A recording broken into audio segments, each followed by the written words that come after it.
오늘 말씀은 14장 15절부터 31절까지 말씀을 전체를 포함하고 있습니다. 자, 이스라엘 백성들이 지금 상당히 위급한 상황에 놓이게 되었습니다. 그들을 이끌어 나가시는 분은 전적으로 하나님이셨습니다. 지중해 길로 가지 않고 홍해 광야 길로 갔다가 이제는 막다른 길로 들어가게 되었습니다. 이 얘기를 듣고 애국 군대가 추격해 왔다는 것이 굉장히 놀라운 특징입니다. 하나님의 애국 군대가 추격할 걸 알고 일부러 여기로 보내신 것이죠. 이 애국 군대가 추격한다는 것은 무슨 의미냐면 이스라엘 백성들에게 남아있는 마지막 가능성까지 하나님이 완전히 차단시켜버렸다, 그렇게 알 수 있습니다. 다시 애국으로 돌아가겠다는 생각조차도 못하게끔 그렇게 만들어버린 겁니다. 여기서 하나님이 어떻게 해주시든지 아니면 다 죽는 그런 엄청난 상황 속이었습니다. 이때 사람들은 모세를 공격하기 시작했습니다. 뼈 아픈 말로 모세를 공격하면서 굉장히 힘들게 했을 때 모세도 상당히 난처한 거죠. 자기가 원해서 이끌고 온 것도 아니고 하나님이 가라고 해서 왔고 하나님이 안내하는 길로 여기 왔는데 이 지경이 됐으니까 정말 죽을 지경입니다. 어떤 면에서 보면 이렇게 본성을 드러내는 그런 이 사람들을 위해서 하나님이 10가지 재앙을 내렸는가? 이들을 위해서 수만 마리의 양들이 죽게 되었는가? 아직도 이 애굽에 있었던 그들의 마음, 그들의 생각들이 변하지 않습니다.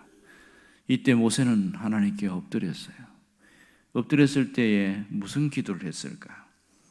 아마 이들의 모습을 보면서 낙담과 탄식이 그의 입에서 나왔을 겁니다.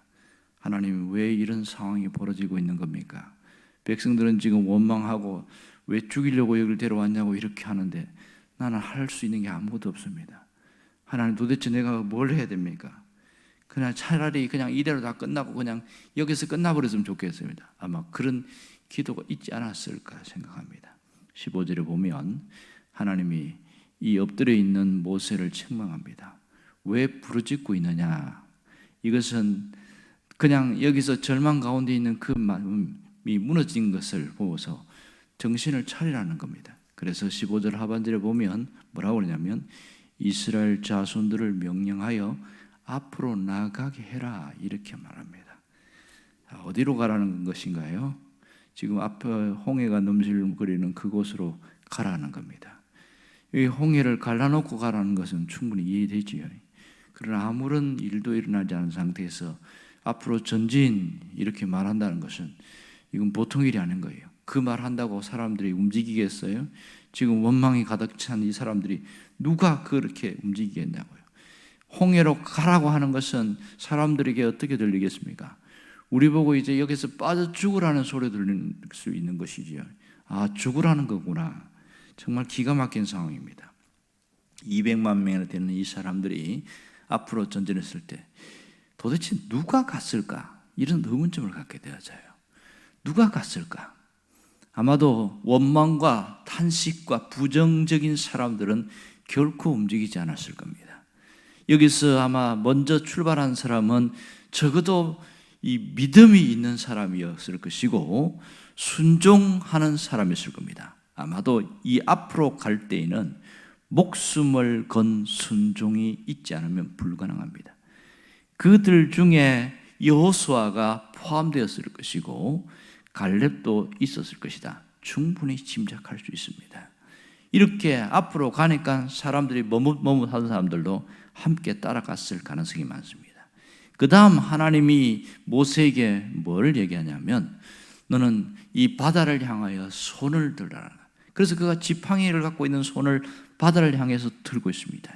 이때 하나님이 동풍을 불어서 확 물을 갈아 나가는 그런 장면들이 나옵니다.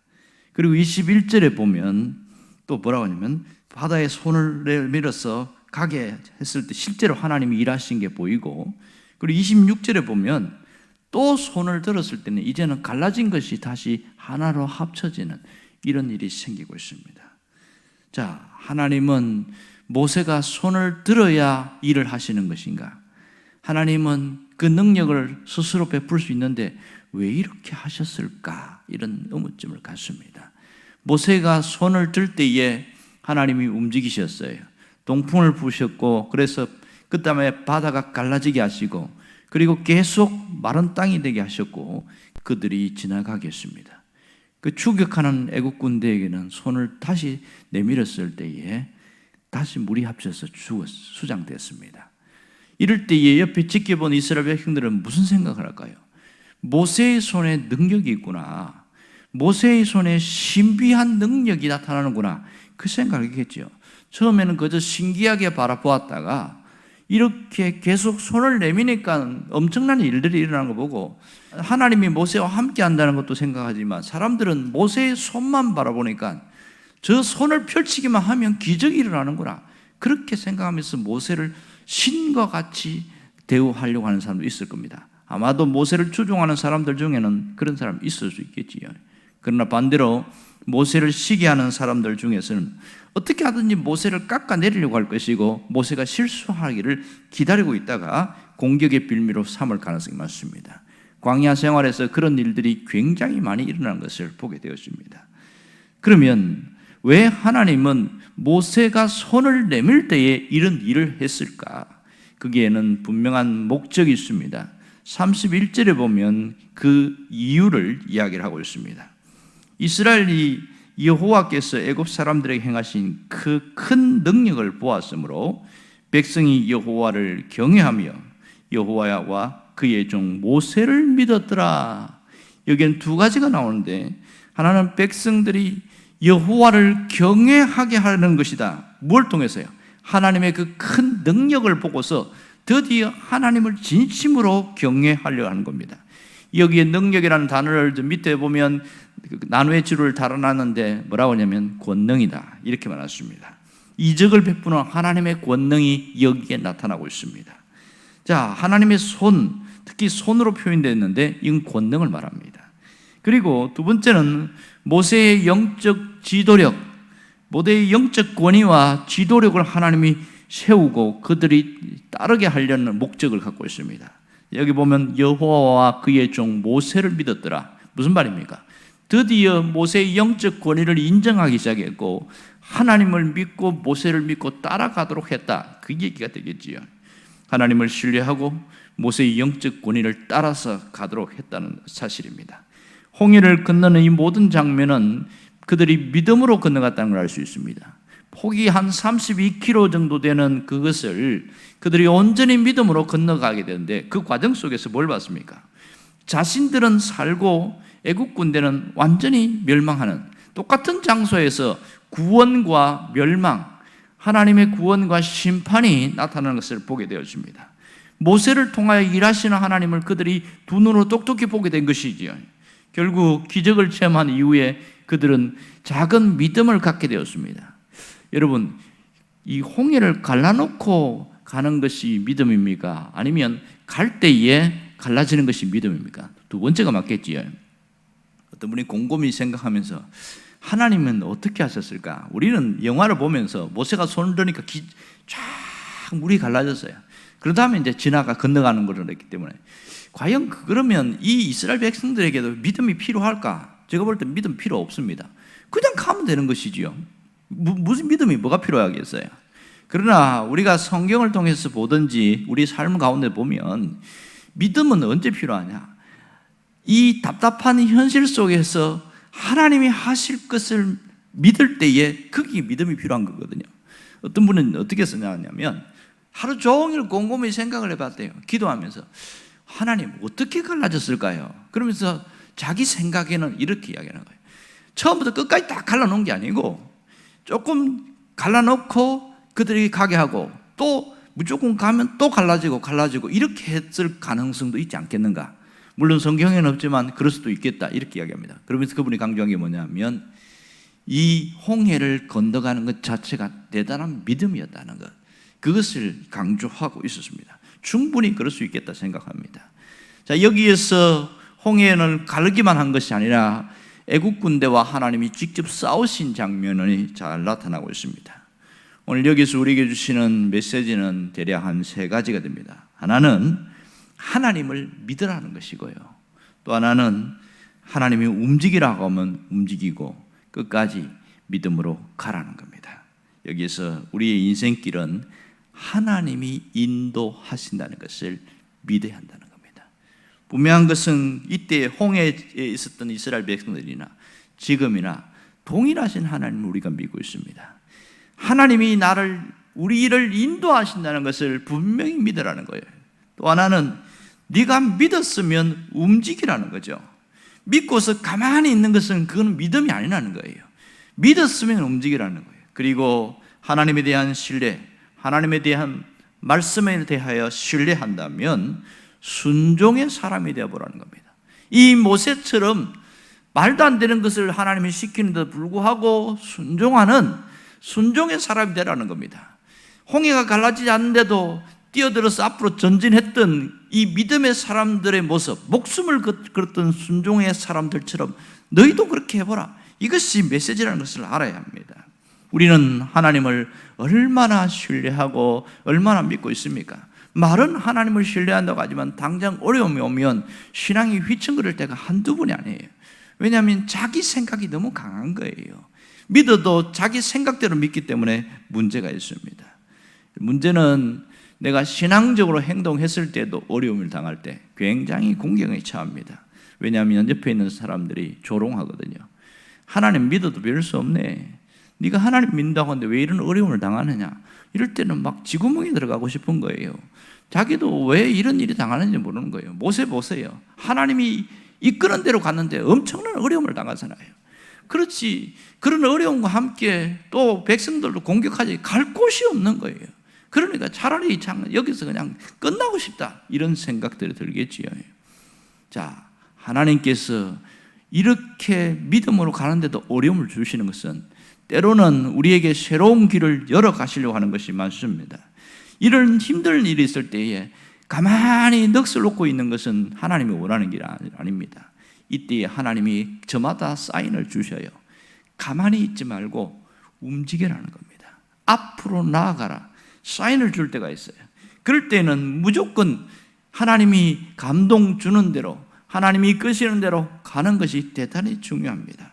왜냐하면 신앙생활은 하나님의 말씀을 따라가는 믿음의 행진이기 때문에 그렇습니다. 이걸 믿지 분명히 깨닫고 난다면 하나님이 내 걸음을 이끌고 가시는구나. 그것을 알 수가 있겠지요. 여러분, 하나님은 늘 멀리 하나님 보여주고 우리를 이끌어 가지 않습니다. 예나 지금이나 한 걸음 한 걸음만 보여주고 그 길을 가기를 원하고 있습니다. 그러므로 한 걸음 또 가고 봤더니 뭔가 또 이루어져 있고 또 한 걸음 갔더니 또 이루어져 있고 이게 믿음의 행진이거든요. 이렇게 끝까지 주님을 의지하면서 가다 보면 하나님이 원하시는 목적지에 우리가 도달하게 되어집니다. 그러나 하나님에 대해서 신뢰를 잃어버리면 신앙도 무너지게 된다는 것을 알 수가 있습니다. 여러분, 하나님께서 우리는 이끄실 때에 반드시 통과해야 될 것은 가게 하신다는 겁니다. 이스라엘 백성들은 바닷속을 반드시 통과하게 하셨다는 것을 주목해야 됩니다. 이 바닷길을 지나가는 그것은 바울은 신학적으로 구속사적으로 해석을 했는데 고린도전서 10장에 보면 그들이 바다를 지난 것을 세례라고 이야기하고 있습니다. 광야에서 그들이 통과해서 가는 바다를 지나가는 동안에 그들이 세례를 받게 됐다 이렇게 신학적으로 해석을 했단 말이에요. 이것은 옛 애굽과의 청산을 이야기하고 있습니다. 그래서 이러한 모습을 가지고 연구하는 사람들은 우리도 세례를 받는 것은 과거와의 청산이고 주님과의 연합이다 그 얘기를 강조하고 있습니다. 우리는 살면서 항상 이런 바닷길을 통과해야 될 때가 있습니다. 이것을 다윗은 사망의 음침한 골짜기라고 이야기했습니다. 사망의 깊은 골짜기를 때로는 통과해야 될 때가 있습니다. 이럴 때는 목자 대신 주님을 오직 붙들고 가게 되어지면 반드시 이기게 되어집니다. 신앙생활은 처음부터 첫 단추를 잘 꿰고 가야 됩니다. 그게 뭔지 아세요? 믿으려고 할 때에 확실하게 믿고 분명하게 믿어야 된다는 겁니다. 대충 믿는 것은 우리만 고달프게 되어집니다. 정말 제대로 믿으려고 하는 사람들은요, 마귀도 얘는 건드리지 말자 포기해버립니다. 포기해버려요. 목숨 건 사람한테는 누구도 못 이깁니다. 마귀도 마찬가지예요. 하나님 앞에 목숨 걸고 믿는 사람은요, 아예 손도 안 대버려요. 처음 그렇지. 그거 아십니까? 자꾸만 유혹하고 시험하면 흔들리고 넘어지고 자빠지고 이런 사람들은요, 마귀의 먹잇거리입니다. 공격 대상이에요. 재밌거든요. 조금만 시험 주면 막 원망하고 불평하고 그러고 막 넘어지고, 그러니까 뭐 교회 안 나가 그러고 뭐 다 던져버리고, 그러다가 좀 정신 차리고 열심히 하면 또 건드려요. 끊임없이 끊임없이. 그렇게 건드리면 내가 왜 이렇게 신앙생활이 힘드나, 이렇게 옆에 보는 사람은 그냥 잘 가는 것 같은데, 그것은 그 사람의 마음가짐 때문에 그렇습니다. 신앙에 목숨 걸어버리면요, 마귀도 한두 번 건드리다가 쟤 포기해버리자, 그리고 얘 건드리면 더 열심히 기도하고 하니까 아예 하지 말자 이럽니다. 여러분, 신앙생활은 지름길이 없습니다. 십자가 붙들고 끝까지 나아가는 것, 그 길이 우리의 신앙의 모습입니다. 하나님은 그 모습 가운데에서 함께 하시고 동행하시고 보호하십니다. 하나님의 뜻을 이루기 위하여 때로는 우리가 힘든 일을 겪지만, 분명한 것은 그 가운데 하나님이 우리를 가장 기뻐한다는 사실을 잊지 않기를 원합니다. 여러분이 오늘 이 홍해를 통과한 이스라엘 백성들처럼 우리도 이 온전한 믿음과 목숨 건 순종으로 나아갈 수 있기를 주의 이름으로 축원합니다. 기도하겠습니다.